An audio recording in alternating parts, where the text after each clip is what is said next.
Ces mois particulièrement pluvieux et les orages n'ont pas épargné les producteurs de fruits et légumes du Seeland. Et cela se ressent aussi au moment du conditionnement. À Annette, la coopérative Fenaco prépare et emballe une centaine de légumes différents par année pour la grande distribution. Les salades ont particulièrement souffert et l'offre locale n'est pas assez importante pour tous les commerces de détail. L'impact se fera sentir sur le porte-monnaie du consommateur. Le niveau de prix pour les légumes, c'est clairement haut comparé avec les années dernières.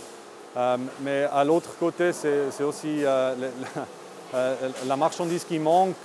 Donc, à l'autre côté, le travail pour le producteur est beaucoup plus élevé que normal à cause du temps qu'il fait encore maintenant. Certains producteurs n'ont pas hésité à investir dans de grandes structures pour sécuriser et maximiser leur production, même si cela ne passe pas toujours au niveau de la population. L'acceptance von Glashäusern in der Allgemeinheit ist nicht da oder sehr. Les serres ne sont pas ou peu acceptées par les gens. On ne veut pas de serres dans nos paysages. On veut un décor vert et naturel. C'est compréhensible et justifié. Mais finalement, quand plus rien ne pousse dans la nature à cause des intempéries, on est obligé de produire une partie des produits sous serre pour pouvoir manger.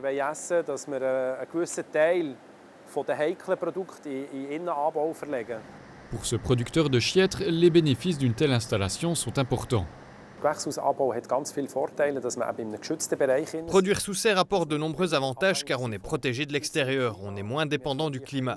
On peut créer notre propre environnement, cela apporte une sécurité au niveau de la production et rend les produits continuellement disponibles.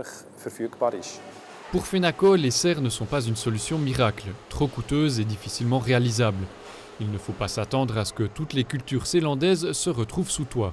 On doit aussi accepter ce qu'on travaille avec la nature, parce qu'on a des années comme cette année avec beaucoup de l'eau, des autres années avec beaucoup de chaleur, qui ont aussi traité la qualité ou la quantité disponible pour les légumes.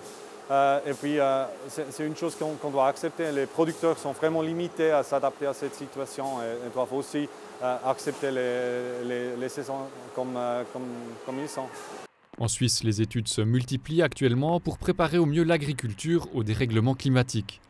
Si elles s'intéressaient particulièrement aux périodes de sécheresse et de canicule, les prochaines traiteront peut-être aussi des déluges de cet été.